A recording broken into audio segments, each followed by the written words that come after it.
Ruben didn't have the best time last season at Manchester United, but together, me and Ruben, we can fix this. So with Ruben as the manager, leaving him to do all the tactics and training, and myself as director of football, using Moneyball and data to sign players, what can possibly go wrong? So as a reminder, I will not be in charge of this team despite what it says there. I've already done that and we did that to success. What I have done is I've appointed Ruben Amorim as the assistant manager. There he is. I was able to do that using the in-game editor, so now he's the assistant manager, and when it comes to staff responsibilities, I will do everything transfer and contract related, while everything tactics and training, that's down to Ruben.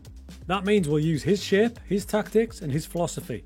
But unlike real life, he's got a director of football he can rely on, because I'm going to sign the players based on data, not on reputation. Question is, will this dream team work or will we fail miserably? So the first thing to notice is we've fast forwarded 1 year to the 31st of May 2024, like we're doing all these Moneyball saves. That means we've got full statistics from the squad about who's performed and who hasn't performed this season. Not only that, but with all the other leagues loaded, it shows us potential transfer targets and how they've performed. With Ruben taking charge of the off-season tour, it was time for me to get down and dirty and look at the squad. So the first thing I'm going to do is decide which players I'm going to try and offload for Ruben.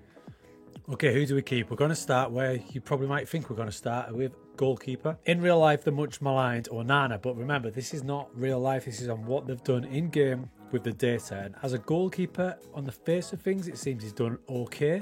He's conceded 47 in 44, which is more than a goal a game, which is not ideal, but we can look a little bit deeper. First off, the good news, he's good at passing. We knew that in real life as well. Pass completion of 87.35. There's only a couple of goalkeepers that are performing better. However, this is where it goes a little bit wrong. In terms of normal goalkeeping data, save percentage and saves per minute, he's nearly bottom. And advanced goalkeeping is where it goes really wrong. As I bring it up there, he's somehow managed to be off the grid bad. He's off the grid bad in terms of shot stopping and saving shots. I kind of feel bad for him, but in FM, where his value is ridiculously high, he's a player that will be transfer listed. His backup Altay Bayındır, it's hard to judge because he's only played 9 matches. Despite that though, he's also managed to be off the grid. In fact, the only player worse than Onana was in fact his deputy. So at least I know I need a goalkeeper to sign as well. So that was a good start. Now we know he's going to be playing 3 centre-backs, so we need to make sure we've got some quality options. So we've got Maguire, De Ligt, Lindelof, Lisandro Martinez. Now in the previous Man United Moneyball save we got rid of Maguire, but I'm going to do things a little bit differently this time where possible. He only played 15 times last season, but his actual chart is not that bad. He won the ball back a lot, didn't lose it much. Decent headers, could do with a bit more, but for the first season, I think we'll keep Harry. I'm also going to keep De Ligt because I want a ball-playing defender, and he's very good at that. Passes completed at 94%, and he doesn't lose the ball. He doesn't win the ball back enough in terms of headers won, but he gets a pass for this season. Where we can make a bit of room is probably Victor Lindelof. He's pretty similar to De Ligt, but at 30 years of age, I think he's the one we'll cash in on, so he gets listed. Good overall season in terms of on the ball for Martinez. He wins the ball back a lot, largely due to tackles. Obviously, he doesn't win the headers back, but he does apply pressure, so he's the one that steps out more. He stays. And Lenny Yoro didn't get a kick, so we'll blood him into the team this season. So with a 3 centre-back system, it looks like we've got 4 that we're going to keep. Maguire, De Ligt, Yoro and Martinez. In case of injuries, we'll probably look for one more, a younger version, a younger centre-back. He's going to use this sort of shape, isn't he? We don't know the roles that he's going to use, but the shape is pretty much that. Next up, wing-backs, right and left. Let's check them out. First up, Luke Shaw. Let's see how he's played as a full-back. Pretty exceptional all-round, really, and not a lot of assists because he's more of a defensive-based player. So going forward, we might need a more attacking left wing-back. But in terms of defending, he's right up there. Now, obviously, in real life, the problem with Luke Shaw is you can't keep him blooming fit. He's always dead. He's always injured. In the FM world, he's doing okay, so for season 1, we'll probably keep him. And his backup at the minute is Patrick Dorgu, who's only 20, so he's going to be inconsistent, and he's only played 13 matches from the start. His actual chart as a fullback is not great, but that can be explained by this, where it shows what positions he's played this season, and he's played most of them when he did play as an attacking winger. So he's hard to judge, so he deserves a season at least to have a go. On the other side, Diego Dalot was the first choice. He played 38 times, only 2 assists, 2 goals, nothing exceptional in terms of his data chart there. In terms of defending, he was above average in terms of tackling and interceptions. And in some areas of attacking wise, he was okay, but not many key passes. Dribbling isn't great, and we need him to do that to get up high up the pitch. It looked like he was backed up mostly by Mazareo, but he did play a lot of different positions because he can play a lot of different positions. I mean, there you go. That's the amount of different positions he played for this season. We're going to keep him because it might be a case of finding a good position for him. So unless I can find an outstanding wing-back, Dalot will get a pass, but we'll keep an eye on him. Defensive midfield, the heartbeat of the team. Interesting. It's looking like we're going to need to generate funds. Casemiro at 33 will give us some decent funds if we were able to sell him. However, he's probably the best performing defensive midfielder out of the bunch, winning the ball back a lot. Ugarte was also pretty solid in terms of that, but he didn't progress the play at all, really. And judging by his pressures attempted, he very much sat in an anchor role. Kobbie Mainoo took more in an advanced role, getting 6 assists this season, so he was a bit of a ball player. Even more assists was Christian Eriksen. 15 assists, but I'm guessing that he took a lot of the set pieces, but an expected assist of 0.34 is outrageous. So the other option would be Bruno, but we can't pick this team, and if he does go for 2 defensive midfielders rather than normal midfielders, he won't pick him there. He's more likely to pick him out wide, so he's kind of disregarded in terms of that pivot. But incidentally, as an attacking midfielder, 9 assists, 15 goals, and a great pie chart, he had a fantastic season. So the 2 defensive midfield slots will be between Casemiro, Ugarte, Mainoo and Eriksen. So I'm thinking that we put Casemiro and Eriksen up for sale due to their age and try and get somebody else in to compete with Ugarte and Mainoo. So how about the wide attack roles? I expect him to pick Bruno up here. So that means there'll be a few players competing for this position. Now obviously there's drama when it comes to Garnacho in real life. Now in this world, in this reality, he got 17 goal contributions. As far as his chart goes, he was doing loads of dribbles, as we can expect from him. His assists were quite low though for the position he's going to be playing in. It may be he's being a bit selfish, and that might not be a shock to some Manchester United fans, but his open play expected assists is too low. It's way too low. This might be a shock decision, but I'm going to kind of marry it with real life, and I'm going to put Alejandro Garnacho on the transfer list, largely due to that fact that his guide value is giant. That's probably the first big risk in terms of this game. Now I'd like to see Diallo get a shot out there. Most of the time he's going to be playing on the right, it seems. There you go, 21 with 5 goals, and he did okay. I didn't give him a go when the last time I did Manchester United, but maybe Ruben will give him a go down that side because he performed pretty well. His dribbles are comparable to Garnacho, but very much like Garnacho, he needs to up them assists. Now in this world, Sancho's transfer is already arranged to Chelsea. He had a great season ironically, so he's going to Chelsea.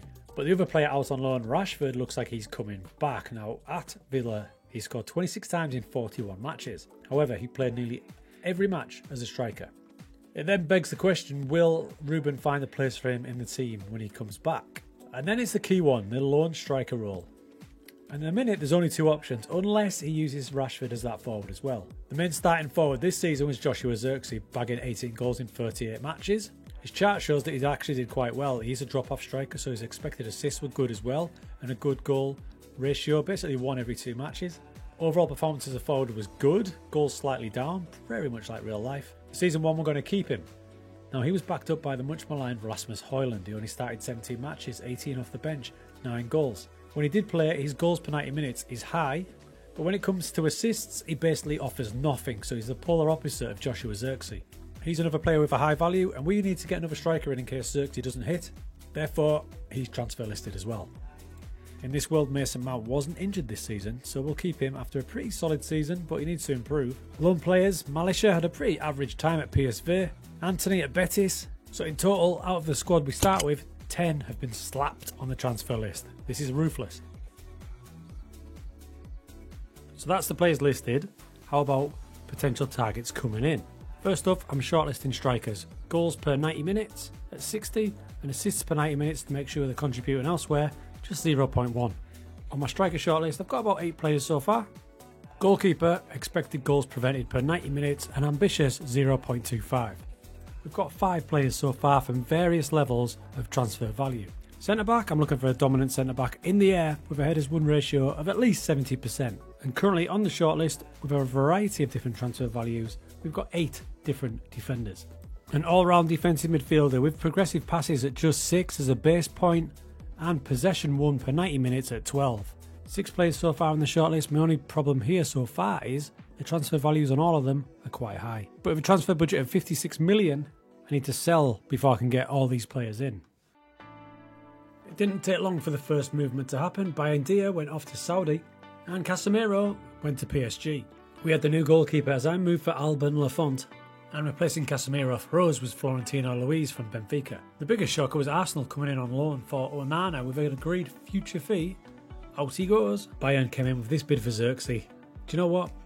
I'm going to accept it. It means I can go to my striker shortlist and get one of these guys. Garnacho's off to Milan. Granted, it's only for a season, but at least he's out of the club. In the meantime, Ruben had started on pre-season. In came Mexican Alexis Vega for striker or out wide. Samuel Suarez, our new backup goalkeeper. Xerxes chose Newcastle over Bayern München. Anthony annoyed me. And En-Nesyri replaced Xerxes. Newcastle kept throwing money at me. Malaysia to them for 45 million. New centre-back in Mohamed Salisu. Overall combining last season's 25 million. With this season's 123 million, the combination of sales and loans meant we'd made 150 million. Although pre-season results were looking a bit worrying, our transfer business was just about done at 116 million. Now it's all on Ruben to make sure that he doesn't get sacked and this ends up a massive failure for both of us. Right then, so this is the squad he's got to play with this season. I've even turned down more bids for Harry Maguire, but I've been loyal to him, he's still there. There's some big movements, it's a completely different squad. My worry is the way they've looked in pre-season. They haven't exactly ripped it up. Good draw against Bayern, but losing away to Besiktas and only just getting past Hearts and De Graafschap. Bear in mind as well that Ruben was in charge of Manchester United when I started this save. If I look at his history, he was sacked due to the club's poor league position, and that was on the 12th of November. Oh dear. There's a few players I'm excited about that I've never seen or used before, like Alexis Vega. He was in Mexican football. Pie chart was off the scale. 20 goals, 33 matches, 11 million. Let's see if he gets any game time at all. And he's kind of got to play Lafont now because I've got rid of Onana and the reserve, so he's now the default number one. Out of the listed players, I haven't managed to get rid of Rasmus Højlund, sorry United fans, and I haven't managed to get rid of Eriksen or Anthony, who just keeps turning down every move under the sun.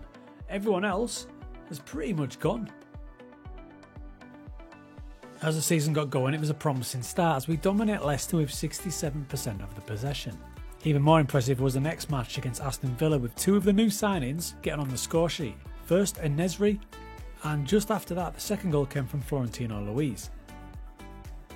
A typical result followed as we lost to Burnley, but immediately got back on track against Ipswich with a whopping 73% of the possession. And it was good to see the new players getting game time. Florentino Luis had started every match, and he'd started pretty well as well. And if you look at it up here, if you go to reports and form, we can see he's being played as a defensive midfielder. Now that got me curious, what role was he given to Bruno Fernandes? I went up to reports and form, and he's played on the right, but as an advanced playmaker. How about centre-back Mohamed Salisu? Wide centre-back. And De Ligt is also a wide centre-back. Rashford has started well with 2 goals in 4 matches, and he started from the left-hand side as an inside forward. En-Nesyri started every match up front. He hasn't got going yet, but it's interesting to see he's playing as a deep-lying forward. It's a good insight into the way that Ruben's setting the team up. Early days, but they are sat 4th after a pretty friendly start to the season. Let's come back in the midway point to see how they're doing. It's the 2nd of January. As you can see, we have dropped down slightly, down into 6th position, but not too far off the top 4. So what I've seen, it's given us a good guide into the way AI Ruben likes to set up his team, so we know the roles and stuff, so that'll be handy if it comes to recruitment if we survive the season. I've got the players in appearance order. Lafont has played every game. Some of the other new signings have not featured as much. Florentino Luis has, as has Salisu. En-Nesyri's been a bit of a bit part player. Starting with the goalkeeper, he's been fantastic with the ball at his feet, but his expected goals prevented has not been as good as it was for his old club. Saying that though, he's a big improvement on Onana. If you remember, Onana was all the way down here, but in advanced goalkeeping, Lafont's doing a bit better. Salisu looks great on the ball, but he's forgot the ability to win headers since he's signed for us, but he's playing as a wide centre-back now, so he's probably more advanced. Solid from Florentino Luis in central midfield, but I'd like to see more possession won back. As a striker, En-Nesyri's done pretty well. He's a deep line forward, remember, so he's contributing to other aspects of the play, completing passes, he's not losing it back, he's actually winning it back as well. He's done alright when he started, but disappointingly, he has not started Alexis Vega once and has gave him the grand total of 44 minutes. So they're undefeated in the Europa League, that's going well, very much like real life, and in the Premier League, I mean, it's better than they did last season. Last season they finished 11th, so we have built them up a quite considerable amount to 6th. I'm just disappointed that some of the players aren't excelling like I think they should. One of the better players this season has been Rashford from the left-hand side as an inside forward. And to be fair to Rasmus Højlund, he's turned it around. He's scored 10 in 13 starts.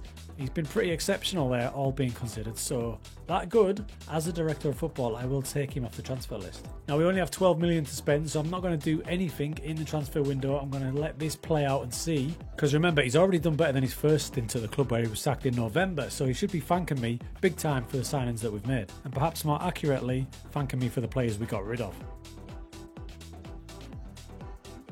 The second half of the season started off really well with an undefeated January, but then from February onwards it went a little bit wrong. Defeats to Brighton and Tottenham, and I've noticed a worrying trend in his team selection. Bruno's performances as an attacking midfielder weren't as good as last season, and the reason for that? Mad Ruben has been playing him mostly as a deep lying forward, completely disregarding my new signing En-Nesyri, who's only started 12 matches, and failing to take advantage of Rasmus Højlund, who's been one of the best strikers in the league. These mad decisions have led to us tumbling down to 9th in the table, but all is not lost as we beat Benfica in the semi-finals of the Europa League with Bruno scoring, from midfield may I add, and in the semi-finals of the FA Cup, one of the rare appearances by Amad Diallo meant we get to the second final of the season. And our form right now is red hot. However, despite being in 2 finals, the Manchester United board have decided to put both mine and Ruben's jobs on the line in the next match against bottom club Norwich. So I don't know where I stand on this. On one side it's really harsh, our job's on the line when we're in 2 massive finals, but 9th place is pretty disappointing as well. But if you look at the league table, if we do win our next match against bottom of the table Norwich, we've got the chance to finish in that top 7, getting back into Europe. But it's all about this Europa League, because if we win that, we're in the Champions League. Surely that's going to be good enough. And if you look at the club vision, the current season set up there, we're basically ticking all the boxes. Win the Europa League, we have a chance. Qualify for the Europa League, well, if we win the Europa League, we have the Champions League. Reach the last stages of the FA Cup, we're in the final. AFL Cup was a bit of a bust, but other than that, I think it's been a pretty good season for me and Ruben. Issue is always going to be when you hand over responsibilities of tactics and team, is he doesn't play the team you want them to. And as we have a look around here, some of them have played quite a lot. Florentino Luis has played quite a lot, so much so that Saudi are sniffing around him. He's had a decent season as a defensive midfielder. Salisu at centre-back has also been a first-choice regular. Quality on the ball. Headers won, he's forgot how to do that, but he's playing as a wide centre-back. Now Lafont's an interesting one. On the face of it, it looks like a pretty iffy season, conceding 67, but he's played 58 matches, by the way. On the ball, he is first class, but his expected goals prevented is 0.32, which isn't good. However, when you look at his player performance, so it goes into a bit more depth, and this is what you should do, don't just trust that pie chart. We look to advanced goalkeeping here. He's down here where he saves most shots. Like we said, his passing is right up there.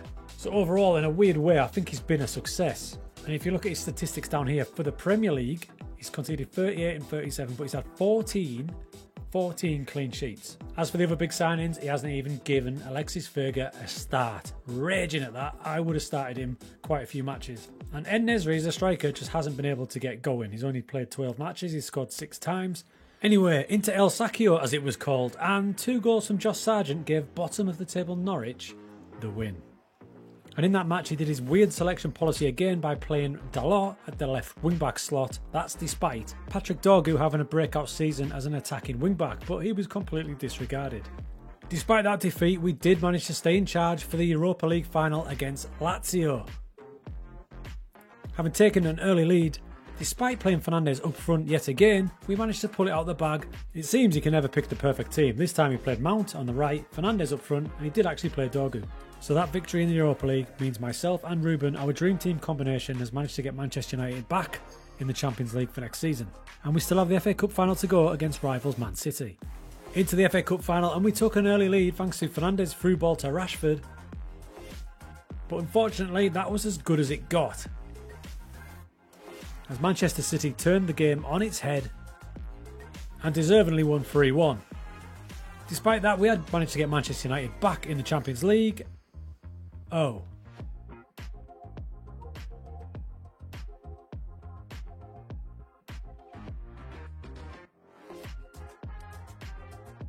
I mean, that's a bit harsh. 2 finals, Europa League, and we get sacked. But look closely, he's blooming still there. So what do we make of this? I think we can summarise that he is rubbish as a manager on Football Manager, because I've already achieved it. He blew it, not me. It's not on me.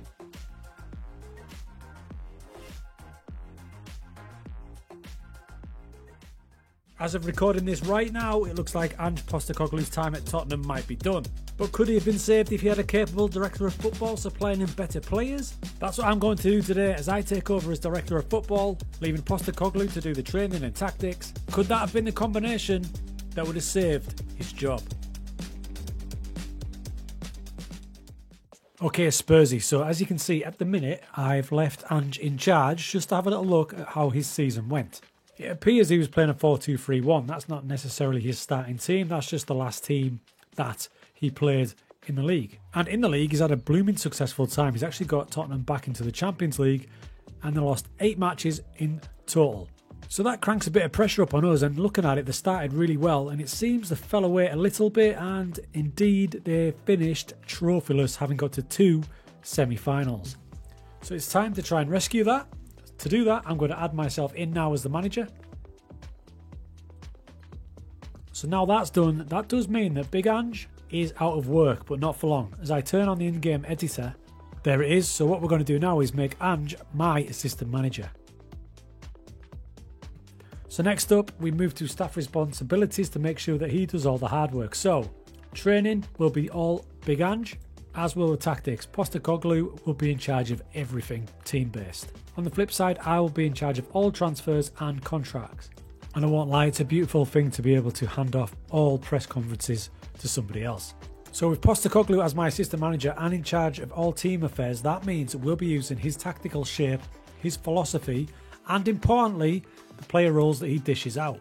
This prior season, Tottenham had what can only be described as a manic period in the transfer market, with 349 million coming in and 207 million going out. But now it's me in charge of the signings, and it's all going to be based on how well the player performed last season in terms of the data. So for this season, I'll be looking after the transfers and hopefully keeping Ange in the job. So the current date is the 25th of May 2024, 1 game year advance from when you start the game. Doing that means we've got a full season behind us, so all these players have got a rack of statistics to see how well or how poor they've performed this season. This will also give a new dimension to the transfer market, as we can now check out players in more detail about how they perform this season and not to just sign them on their big name status. With Tottenham having a pretty successful season last season, the squad analysis will be interesting, because the first thing I'm going to do is decide which players we should attempt to get rid of. Only then will I know which players I need and what type of players I'm looking for. So instantly, this is tougher than the Manchester United director of football save, purely because last season they were pretty good. But what I have noticed about this Tottenham squad, as you can probably see, it is far too big. It is seriously bloated. Now a lot of these might be younger players who I can shift back to the under-21s, send out on loan. But I think there's a little bit of trimming the fat we need to do. We will start off with goalkeepers. Number 1 goalkeeper Vicario has had a tremendous season. If you look at his data chart there, expected goals prevented is really good. Good level of clean sheets, and he seems to be good with the ball. Advanced goalkeeping, if you saw the last video, you'll notice that Onana was off the chart bad. He was down here somewhere. Vicario is in the top 2 or 3 goalkeepers in the entire league, so good stuff. Also tremendous with the ball, so he's absolutely vital. He stays number 1 goalkeeper. Question then is, do we have a decent backup? So you've got Fraser Forster, who's 37, probably a third choice goalkeeper. Kinski, who they signed in the transfer window in real life, but in FM, it's really hard to judge. His ability levels don't seem to match his real world status. So yeah, it looks like we do need a backup goalkeeper. So I've moved the other goalkeepers who won't be involved out of the squad, out of the equation, to give me the reminder that I do need a backup goalkeeper for Vicario. Next we'll move into defence, specifically centre-back. First choice last season was Cristian Romero, played 44 times. The only problem with him, because he's got a really good overall chart there in terms of winning the ball back, keeping the ball, his headers won, could be better, but the main problem with him is 17 yellow cards, 3 red cards. So we need to make sure we've got decent backup in case he does that again. The other first choice will be Mickey van der Ven. 6'4", value is massive at 55 to 62 million. He had another great season, but again, headers won wasn't great. Backups come in the shape of Radu Dragusin, who did not get any game time at all. Kevin Danso also struggled for game time. When he did play, he was pretty good. He's on loan, and I think the transfer is future arranged. Yes, so he's coming in, so he'll be a solid backup. Another backup is Ben Davies. He's started 11 matches this season. He seems to have been at Tottenham forever. Now, for me, at 32 years of age and wanted by a couple of clubs, he's available. There's a few players lurking in the squad, such as Matthew Craig, who's been on loan at Mansfield, I think. Yeah, hasn't even played for Mansfield, and he shouldn't be anywhere near this Premier League squad. So instantly, they'll be listed and moved to the under-21s. So it's out of sight, out of mind. We can then move on to the full-back positions, which are vital in this Postecoglou setup. First choice at right back was Pedro Porro. Cracking season overall, good expected assists, progressive passes. You can see he's definitely a more advanced style of wing back. Loses the ball a little bit too often, doesn't win it back much, so it's definitely clear his main aim is to attack. You can see the difference here. So for example, assisting defenders right up there, one of the top 6 or 7 in the league. In terms of creativity, it's fantastic. But on the flip side, his defending is all over the place. Doesn't win any headers, clearances are so-so. So he's a great player and vital for this system, but his backup needs to be maybe a more defensive solid player. That could be Archie Gray, who's only 19. This season he's played most of his games as a defensive midfielder, but he's had a limited game time, so he's hard to judge. It might be too early for him. The other fullback we've got is Jed Spence. He's been on loan at Lyon with no game time. As we move to left wing back, we've got Destiny Udogie. Does slightly a different role to Pedro Porro, and you can see that in his overall Peter chart. He's got less expected assists, but he progresses the ball nicely and dribbles it, wins it back more defensively solid. So far, in honesty, the starting back four will remain the same. They're totally fine. What I'm looking for is a backup to Pedro Porro, and we will need a backup, a good one, to Udogie, because when he doesn't play, it seems that Ange has a bit of a fondness for moving Van de Ven to left fullback, but I want him to be completely at centre back. So with Ben Davies listed, we need a really good fullback to put pressure on Udogie. At this point, let's remember the style of play that AI Ange Postecoglou is playing. It's a 4-2-3-1, mentality attacking, lots of pressing. So these two central midfielders are going to be pretty vital. In the DM slots, we've got Pepe Sarr, we've got Bentancur, Højbjerg's on his way out, Bergvall is a youngster who hasn't played much. I did notice in the transfer history they must have had an offer too good to turn down for Yves Bissouma, who's ended up in Saudi, so we are looking a bit light in that defensive midfield area. As for the starters, Sarr has been outstanding. 49 appearances, a whopping 16 assists, and you can see that there with his expected assists. Doing really well, doesn't lose the ball, wins it back. Pretty much an all-round complete midfielder performance. He's been partnered the entire season by Bentancur. 0 assists for him, 0 goals. It's pretty clear what his role's been, to sit and be the anchor. Possession 1, fantastic. You can see this here, attacking for midfielders, he's nowhere. That is just not his role in this team.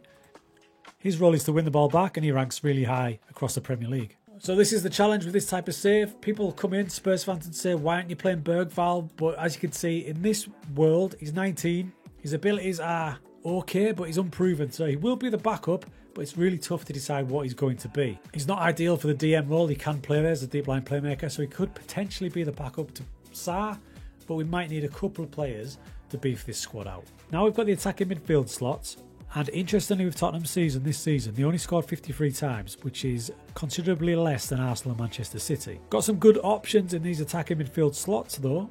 Kulusevski, 51 appearances, 17 goals, but only 3 assists, so I'd look for more assists from him. You can see here 0.12 expected assists, but everything else has been pretty good. And surprisingly, the entire season he played in the centre. That's meant that Maddison has played an entire season out wide, and to be fair, his chart shows he's had a pretty elite season for an attacking midfielder.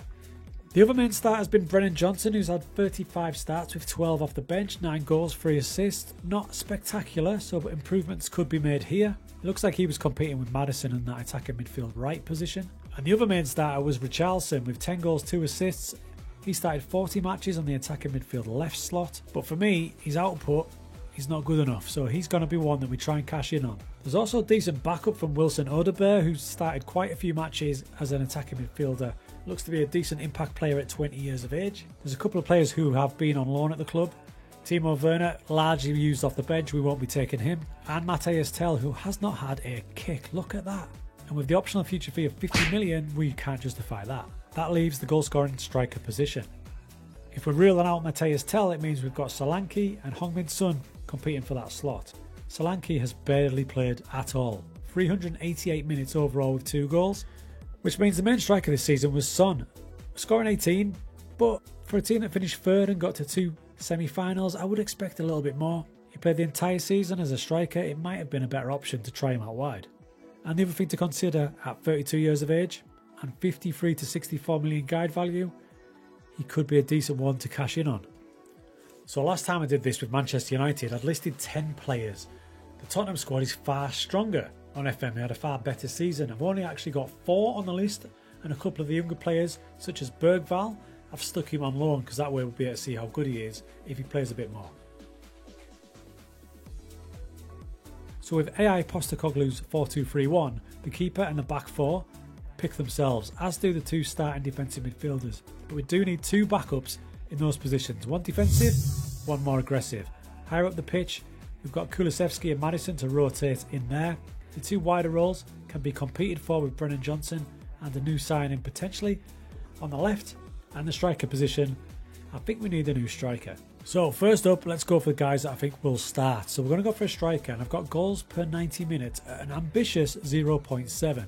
So 0.7 goals per match. At this point, I want to take you back to the squad screen for something I learned in the last Director of Football save, which is going to help our recruitment. So Son was the starting striker last time. If I go up to his reports and his form, this will tell me the role that Postecoglou likes to play striker in. He wants to play an advanced forward, so we need to bear that in mind when we're looking for a striker. That's every position as well. If you look at Destiny Udogie there, if you look at his form, we can see that he played as a wing-back, just a normal wing-back. Whereas Pedro Porro, we thought he was more attacking, and he is. He's been playing as a complete wing-back. So far on the striker shortlist, we've got 8 names. A left-back now to rival Udogie. We've gone for progressive passes at 6, which is about his level. Possession 1 per 90 minutes at 13, with a pass completion ratio of 88%. 7 players make that initial list. Pretty similar for the right back. This is the guy to be the backup to Pedro Porro, so I'm not looking for someone who's out of this world, but someone who can provide good cover just in case he gets injured. Initially just a shortlist of 3, but I'm pretty sure which one I'm going to go for. This is the more attacking defensive midfield cover for Pepe Sarr. Possession 1 per 90 minutes, assists per 90 minutes. Initial shortlist of 6 with some good value targets. The more defensive option, backing up Bentancur, pass completion at 90, possession 1 at 14, possession lost at a max of 5. Another 5 found for that slot. Rounding it off was the attacking wingers. So we went to work there. We've got a ton of shortlists. Look at all these. But the only problem is, as we go through them here, we've got loads of players lined up. The only problem is, at the minute, we've only got 70 million transfer budget. And I've only got 4 or 5 players on that transfer list. So I'm going to have to sell some players that I might not want to before I can back this squad up. Well, I did say we need to sell players, and we've done just that. Started off with Ben Davies for 5 million to Burnley. Brennan Johnson went to PSG for 65 million. And Son did indeed go to Saudi. 80 million for a 33-year-old was too good to turn down. I wanted to keep Solanke, but last season, Ange just didn't fancy him, so we had to sell him. It's just a shame that his value in FM is absolutely tiny. Also leaving was pre-arranged loan deals, so Reguilon joined Benfica permanently, Jed Spence joined Lyon, and Højbjerg joined Marseille. But thankfully I responded to those sales, and we've got a nice squad now for the new coming season. First up the backups, a new left back to put pressure on Udogie in Roger Rio from Wolfsburg, and the backup for Pedro Porro comes from Enrico Del Prieto from Parma. I spent pretty big money on Thiago Gouveia from Benfica to play on the wings. Backup attacking midfielder to put pressure on Sarr is Adrian Benabi, again from Parma. And the new backup defensive midfielder is Ladislav Krejci. Backup goalkeeper Petrovic comes from Chelsea. And to play anywhere across the front positions, Jonathan David comes in on a free transfer from Lille. So now the key position, striker. Now Son's gone and Solanke, I decided to go for 3 players to do one job. The biggest outlay was Karim Konate from Salzburg. He's going to share that striker role with Fostas Ioannidis. And finally, Giancomo Raspadori. Those 3 should put up the numbers that Son was giving us. In fact, I'm pretty confident they'll do even better. So that squad has got everything I need. It's got at least 2 players in every position, and especially striker. If one's not working out, Postecoglou can rotate someone else in. So I think I've given Ange all the tools now for a successful season. Despite finishing 3rd last season, we are ranked down in 7th behind several big teams. But I am interested to see which players that he will play in his tactic. Will he use some of the boys that I have signed, or will he go with his tried and trusted team and use mine as backups? I guess we'll soon find out. We had a very good pre-season, not losing a match. And when the season got going, it was interesting to see his early selections.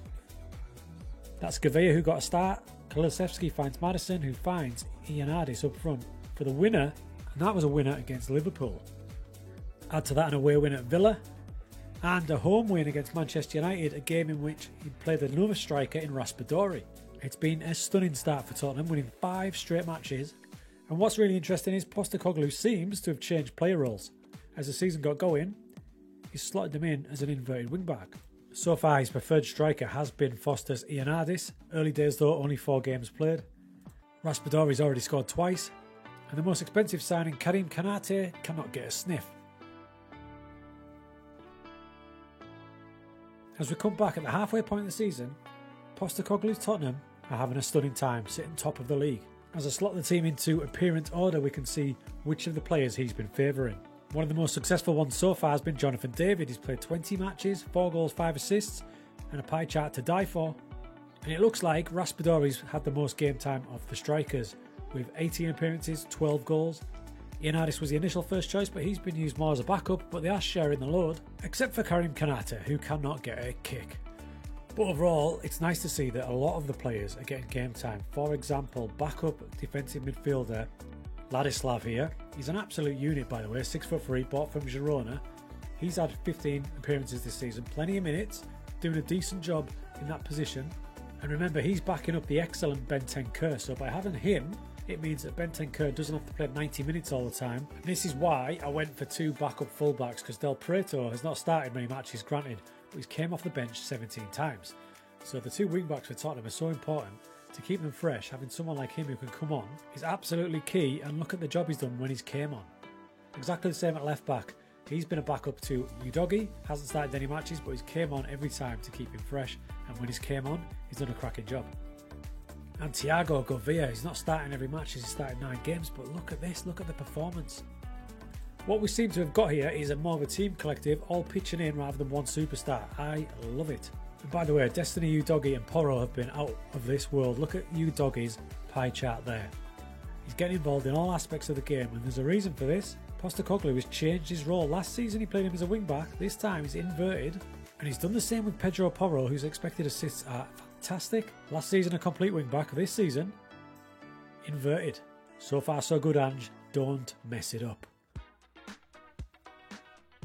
As we return at the end of the season, it was another semi-final defeat, this time to Brighton. And Champions League in the knockouts, Bayer Leverkusen got the better of us at home, and despite beating them away, we crashed out 3-2.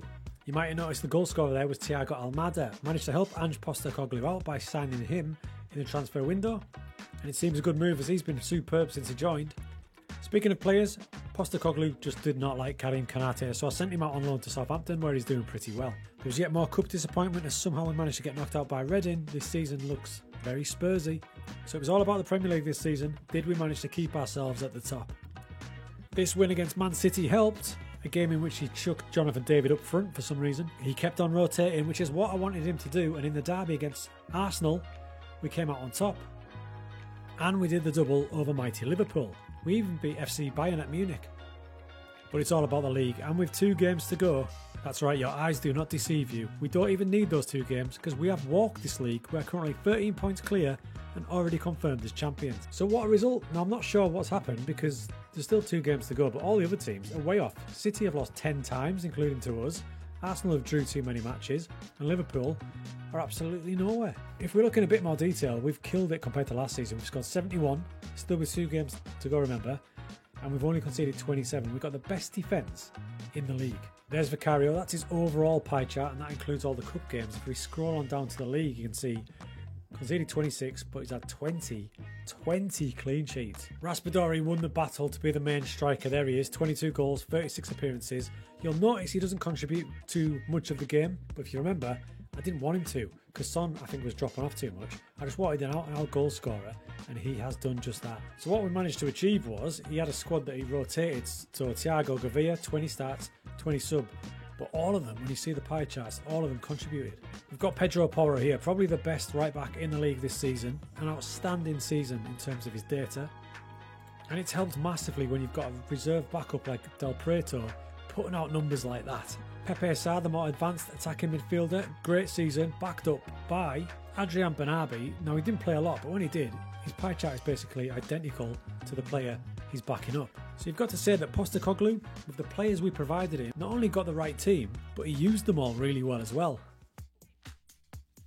We finished the season with 2 wins, including a whopping 7-goal win over West Ham, and pretty fittingly, there was 6 different scorers. So we nailed it. The combination of my signings with Postecoglou's tactic and formation got us the win. You'll notice there's no tactic slot used at all. That's because if I put the 4-2-3-1 in that Ange does, whatever those player roles are there, the assistant manager uses them.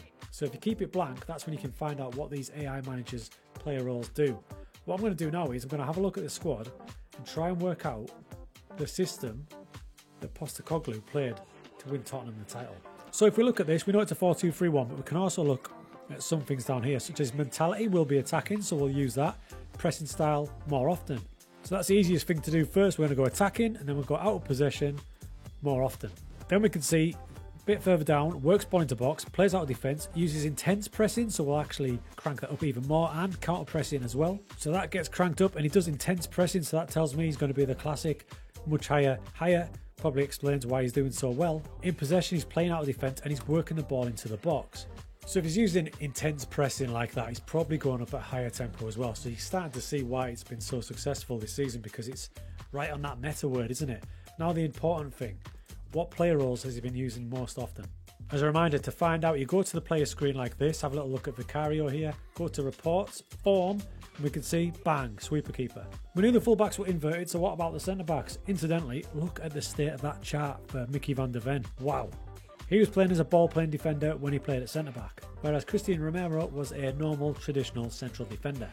Pepe Sarr was a volante, with Bentancur, the more defensive midfielder, jumping between defensive midfield and ball-winning midfielder. Interesting to see that he used both. Raspadori, most of the time advanced forward with a couple of complete forwards thrown in. Kulusevski, flitted between advanced playmaker and attacking midfielder.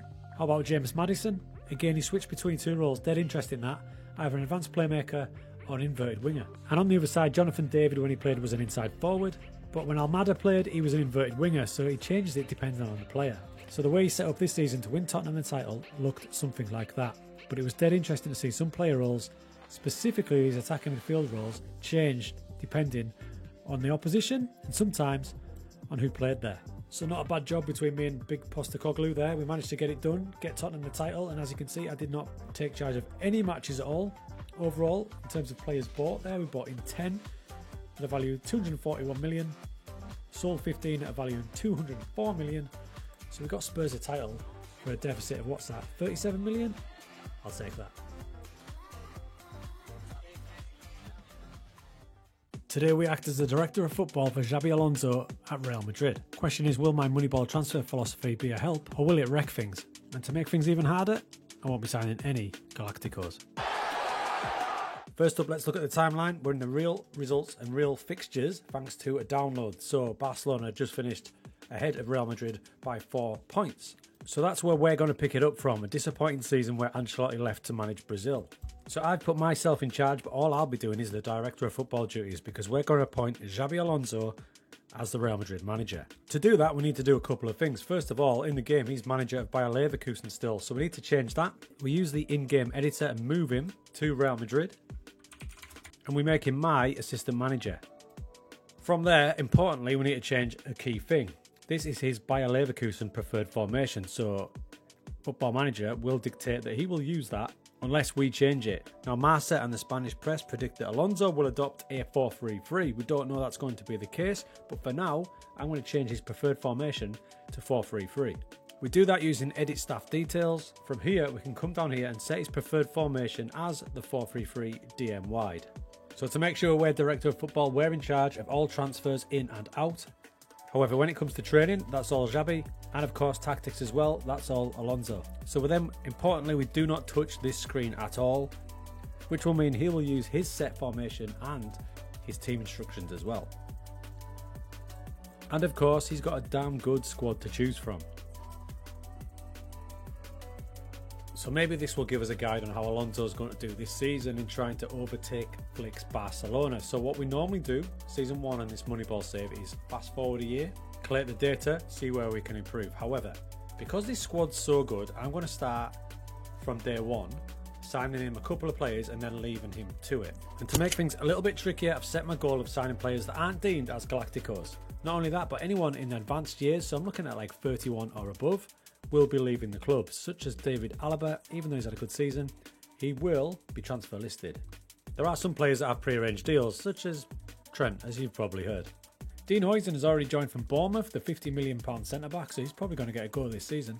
And also coming in was young Italian centre-back Caleb Akoli from Leicester for £15 million. I'm hopeful he can learn from Rudiger. A ton of positive pros on his coach report meant we were all set for season 1. Let's see how Xabi does. So in January, I just made one signing. Kalulu came in from AC Milan. He came in for a reasonable £12 million. I wasn't able to shift some of the older players and they ended up playing a ton of matches under Alonso.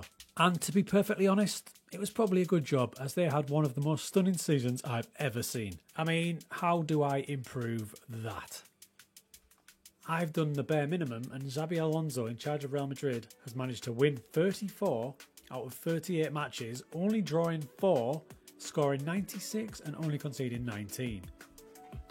And not only that, he's got the Champions League final coming up against Manchester City for an unbelievable double. I mean, the small glimmer is that he got knocked out of the Copa del Rey.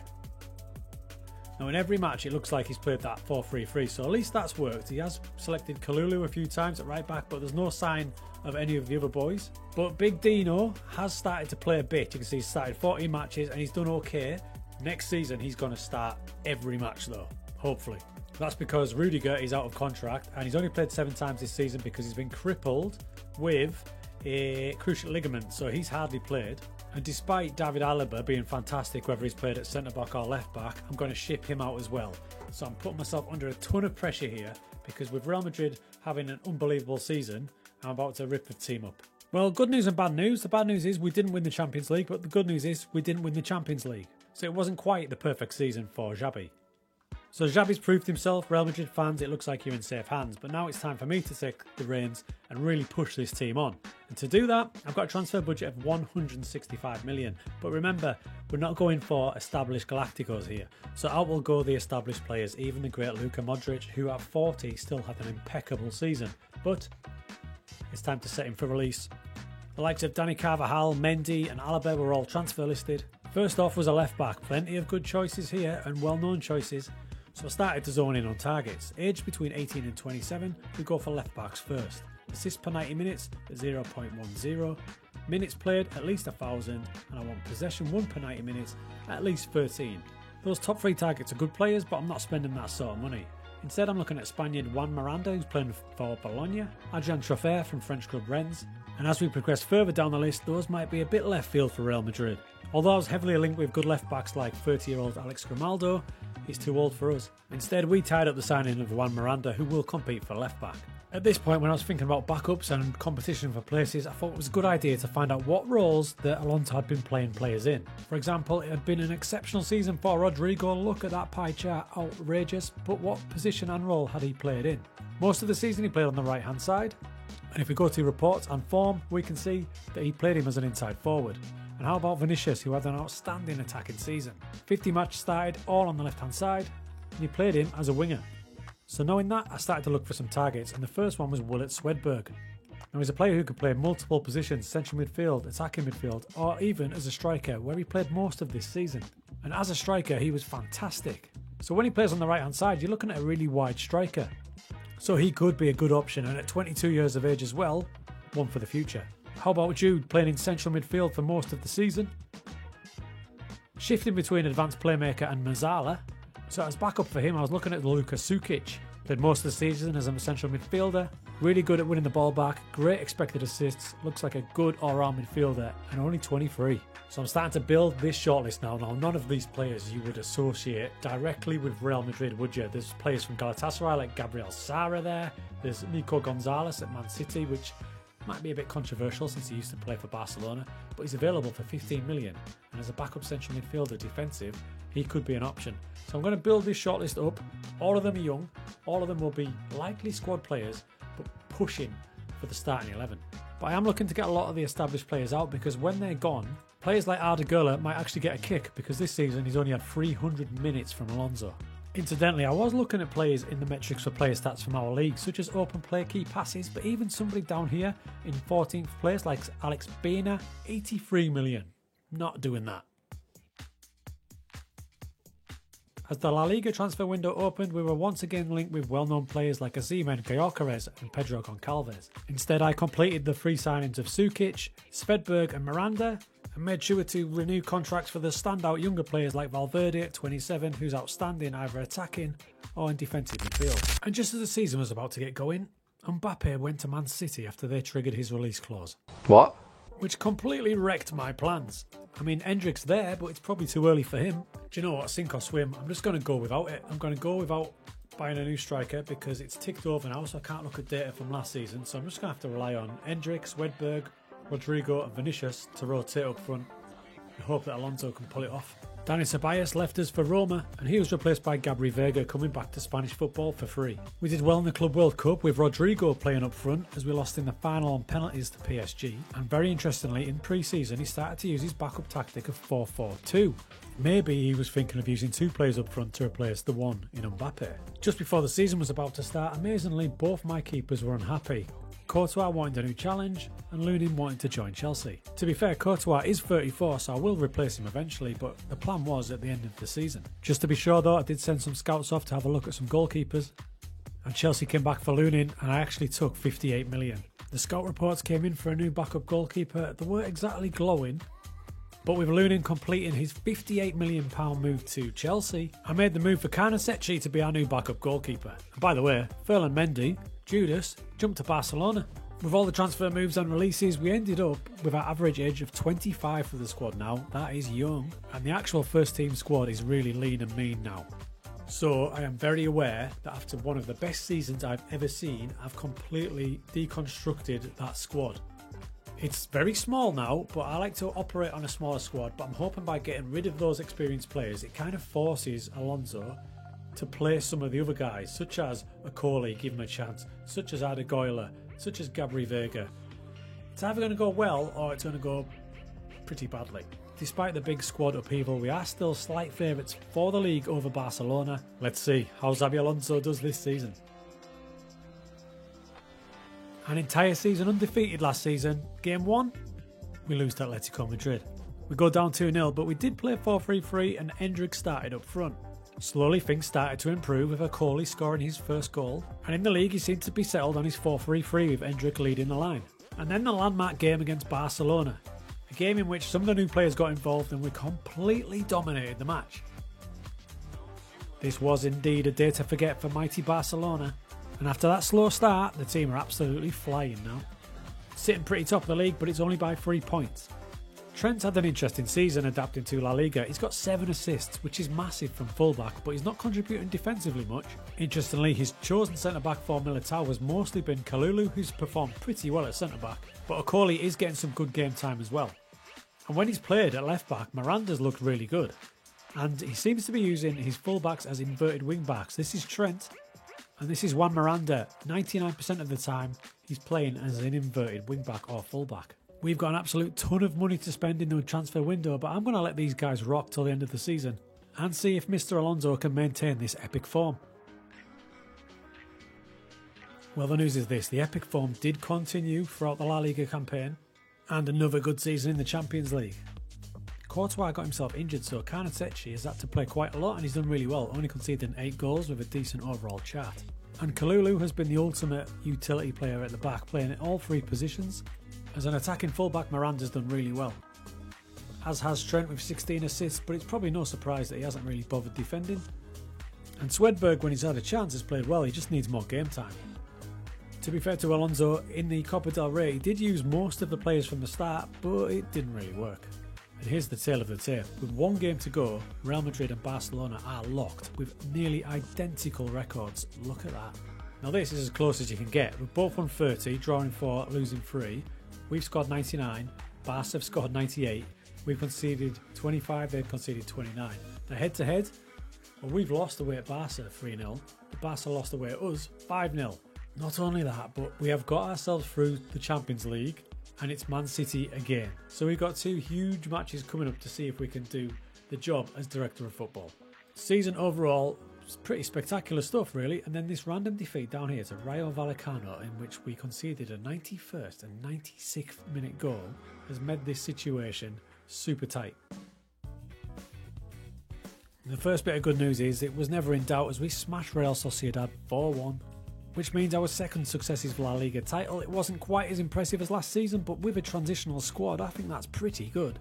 So I think we've done a good job here. We've lowered that squad age way down, and we've got more of a ensemble cast rather than a standout on Mbappe, who scored all the goals last season. In fact, if you look at La Liga, top scorers list here, Lewandowski with 27.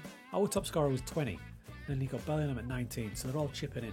So we're going to go and do this Champions League match shortly, but what we'll do after that is we'll try and work out the player roles and setup that he does for his 4-3-3, and we'll put it into FM at the end, and we'll see if we can recreate it. Right, Mr. Alonso, can you get yourself this double? Man City for the second season in a row in the Champions League final. Into the Champions League final then, after 21 minutes City took the lead. But we did manage to equalise after 48 minutes with Bellingham down the left hand side, cutting it back to Vinicius. It's in extra time and it's on the way to penalties, but it's the 121st minute, I kid you not, when Rodri went through and banged it in. So for 2 years in a row we win the La Liga, but we lose the Champions League final. The only good thing about this was the starting 11 that Alonso chose had a rake of our players involved. Would 2 La Liga titles and 2 defeats in Champions League finals be good enough for the Real Madrid board? In all likelihood, probably not. Still a bloody good effort though, if it wasn't for Man City. But now, with this 4-3-3, we'll try and put it into FM and see how he's gone about it. We start with a generic 4-3-3 and it goes bang. Then we go to these players and we'll pick Bellingham, who's played nearly every match. Let's have a look. Every game, central midfield, but he's played as Mezzala nearly 99% of the time. Look at that. So this player role here will slot into Mezzala. Valverde's been his partner most of the time in central midfield, and he has done, let's have a look, box-to-box midfielder it looks like. Now the fullback positions has been a mixture of Miranda, who's when he's played has been an inverted fullback or wingback, and Camavinga, who also slots into that sort of role when he plays there. It looks more like inverted fullback most of the time. On the other side we know that Trent's been playing as an inverted wingback, Courtois is a sweeper keeper, and the 2 centre-backs are both ball-playing defenders. Tchouameni, most of the time defensive midfielder, but in some games he played as a half-back.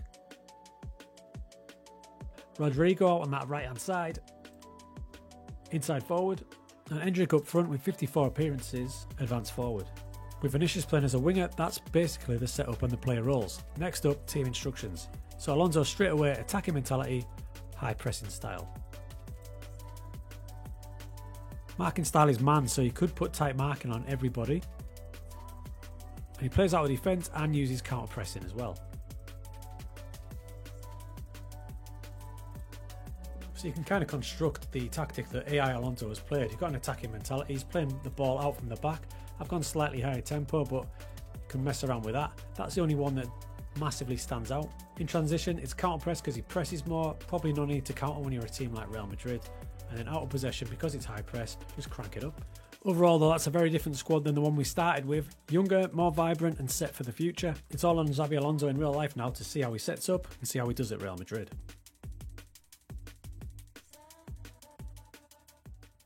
After a pretty shocking season for Pep by his standards, finishing 13 points behind champions Liverpool and losing a massive 9 matches, will his new look squad bring him success again, or will it be another disaster?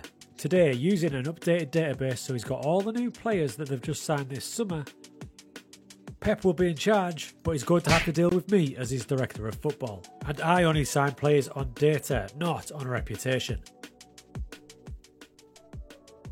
So I take charge of Man City and we're doing this 2 ways. The first way, I'm going to use the in-game editor to make Pep Guardiola my assistant manager and put him back in charge. So he'll be doing all the tactics, using his preferred formation and team instructions. But I'll be bringing the players in and there won't be the type of player that he's used to getting. And then after we complete that, I'm going to take over using my tactics to see if I can do better than Pep Guardiola. So in comes Guardiola as my assistant manager. What a weird world we live in. And bear in mind, there's his 4-3-3 and down here is his preferred team instructions. And he's got a lot of them, so we can kind of see the way he's going to play it. So to emphasise this, we put him in charge of all first team matters, such as the training and of course the tactics. And on match day, he takes full control, leaving me to be in charge of transfers and contracts. So by not touching this screen at all, that will default to our assistant manager's chosen style. So it's going to be interesting to see what sort of team he picks and how well they go, because quite often in Football Manager, Pep gets sacked a lot. Now whether he gets sacked or not, I'll be coming back afterwards and trying to do better than him. If he wins the treble, I'm in the mud straight away. But I'm going to try and help him as best I can with some signings. But first off, we need to get through to the end of the season to see how he does with his current squad. So you will notice the start date here is the 3rd of June 2024. That's because we are using an updated database, so real results, and that's why you can see City finishing in 3rd position. All the databases used today will be in the description below. That includes the squad update, so you've got all new Man City players such as Aït-Nouri from Wolves and Cherki from Lyon. So for season 1, I'm going to reject all offers, and now I'm going to fast forward till the end of this season, so late May, and then we'll see how Guardiola does. Only then can we judge the players on the data. Of course, yes. Pep's season in charge comes to an end, and you have to say it's a very successful one as they regained the Premier League title, winning it by 6 points from Liverpool.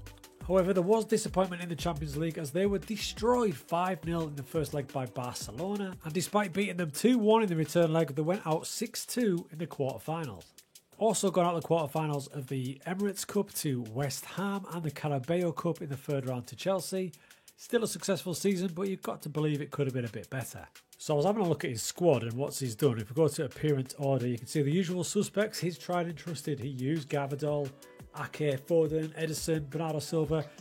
Gundogan got a huge amount of starts at 42. Now he played Gundogan mostly as an advanced playmaker, sometimes a Mezzala, and if you look at his attacking midfield, you can see what he was using him for. He was like ticking the game over. Progressive passes are really high, passes completed, assists are good. Didn't win the ball back a great deal, but you don't expect that, do you? Still, I'm quite surprised at the amount of games he did play. Now, someone like Haaland obviously played every match he was available, and he bagged 33 goals, great performance. Used him mostly as a poacher or advanced forward, so one of the two. Now, I'll go into the squad in more detail shortly to find out who we're going to get rid of and where we could potentially strengthen, but I did notice that the new players, he didn't use them much. Tijjani Reinders, I mean, he played 438 minutes. That's it. To be fair, when he got on the pitch, he looked really good, but he didn't play. It was even worse for Rayan Cherki, who played a grand total of 1 hour the entire season. It didn't get much better for Marmoush either.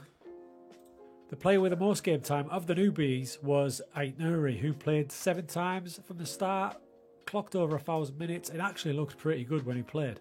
Now, like we thought he would, Guardiola played the 4-3-3 in every match, and to be fair, it gave him plus 33 clear-cut chances, so it clearly worked. Now, with the 4-3-3 Guardiola style in FM, it's interesting to look at the defenders. So someone like Ruben Dias, I would expect him, who had a pretty good season, although didn't win the ball back as much, in fact hardly ever. He was playing as a libero.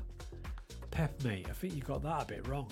So if he's playing as libero nearly every match, the other centre-back who started alongside him, I'm guessing it was Ake.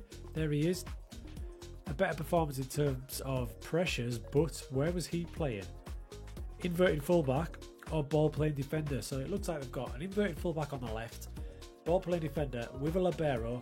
The right-hand side, it looks like it was a combination of Rico Lewis and John Stones, and from a defensive point of view, he was actually pretty solid, Rico Lewis. He was playing inverted fullback, so we're going to have double inverted fullbacks for Guardiola, a libero and a ball-playing defender.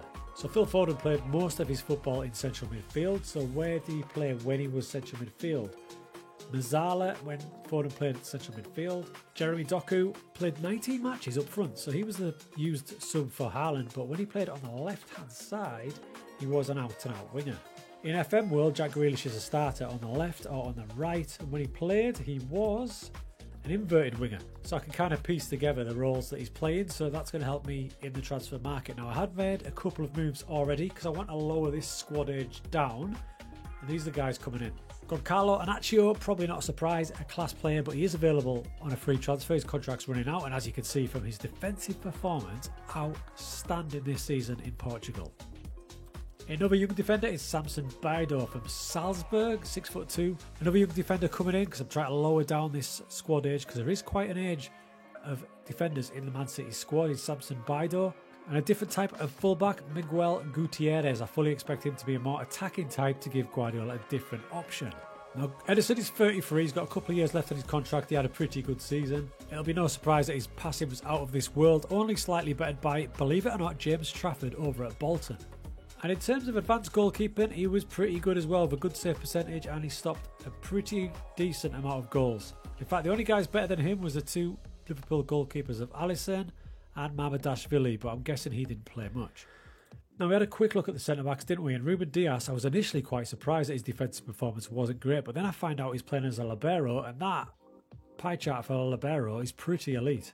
Now, Akanji played in 3 different positions all the way across the back 4. As a centre-back, he was pretty damn fantastic, to be fair to him. When he played at full-back, solid if unspectacular, but as a centre-back, he was pretty good. My only concern about Akanji is he's 31.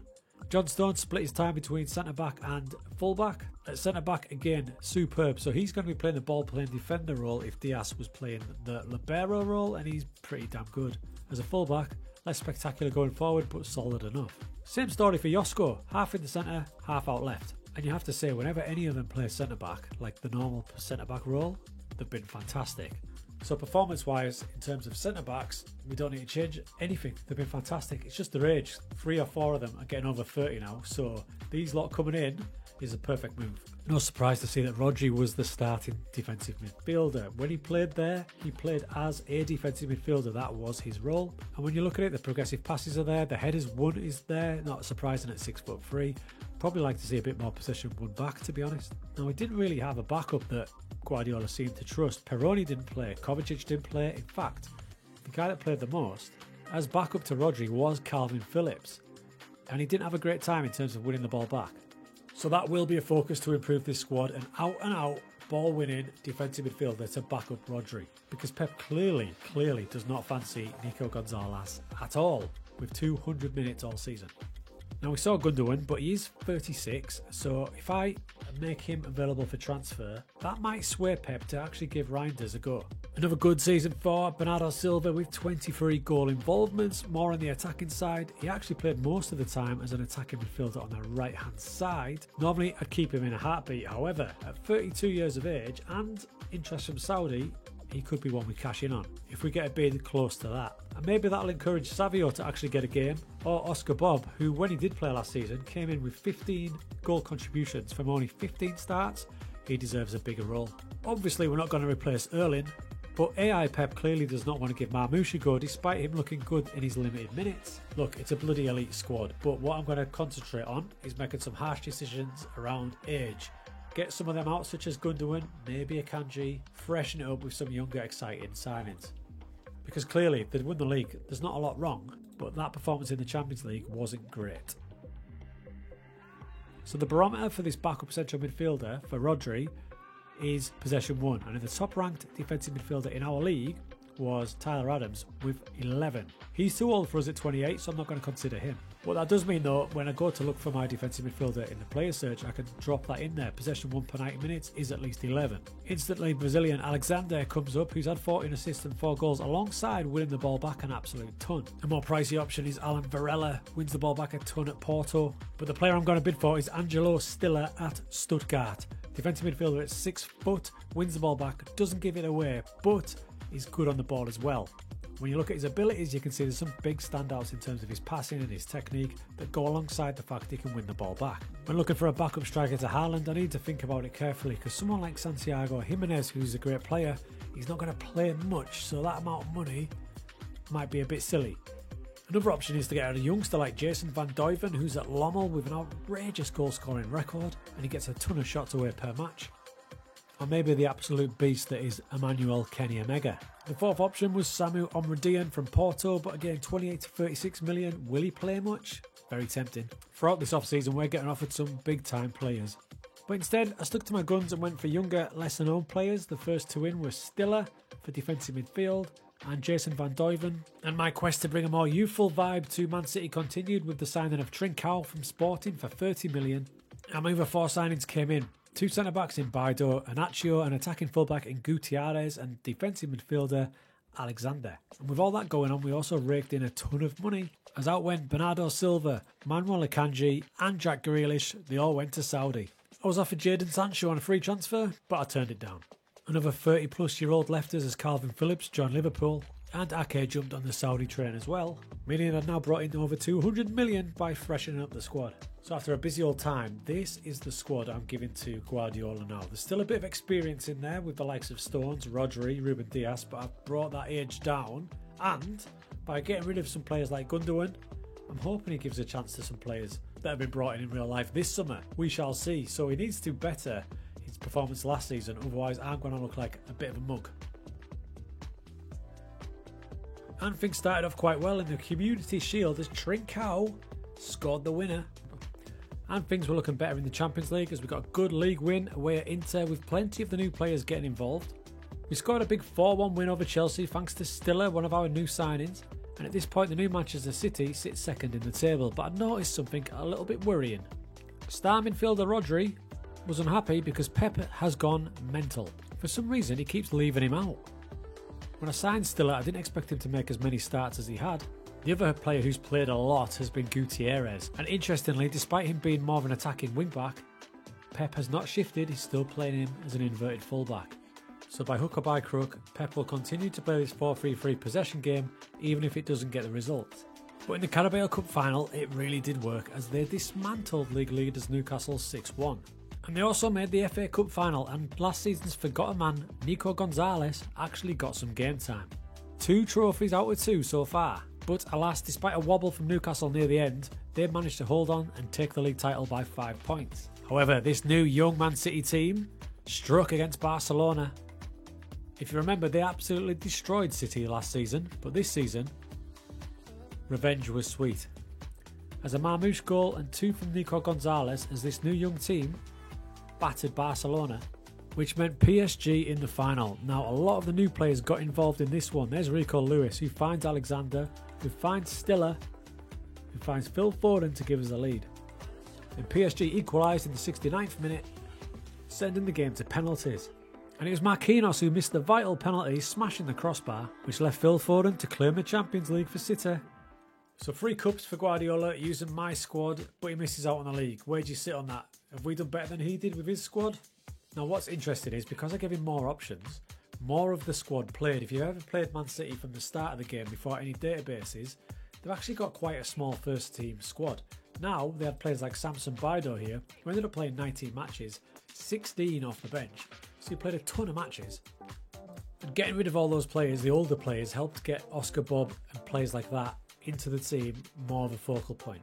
So I think it's a success. Now under Guardiola, they won the league in the first season and they've just won a cup treble in his second season.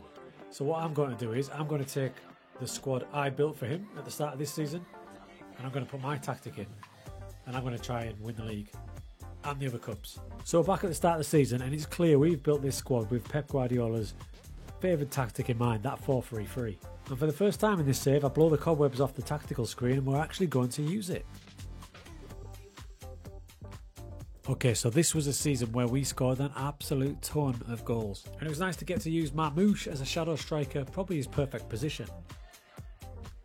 I used him a lot off the bench, but he got a lot of game time from me. Like I said, a ton of big wins, including this one against Napoli, where 5 of my boys scored in the match. Poor Ipswich got destroyed in the EFL Cup final, and unbelievably, we met them again in the FA Cup final. They took us to penalties, but big libero himself, Ruben Dias, smashed in the winner. So we're neck and neck with Guardiola here, but our dreams of a Champions League treble were dashed as Liverpool knocked us out. But a ton of impressive performances in the Premier League meant that we did get a treble by winning the Premier League with 100 goals scored. It was great to see that Trincao, Bernardo Silva's replacement, had a stunning impact with 42 goal contributions. Stiller was so good he got loads of game time, as did Goncalo. So did we beat Guardiola's treble?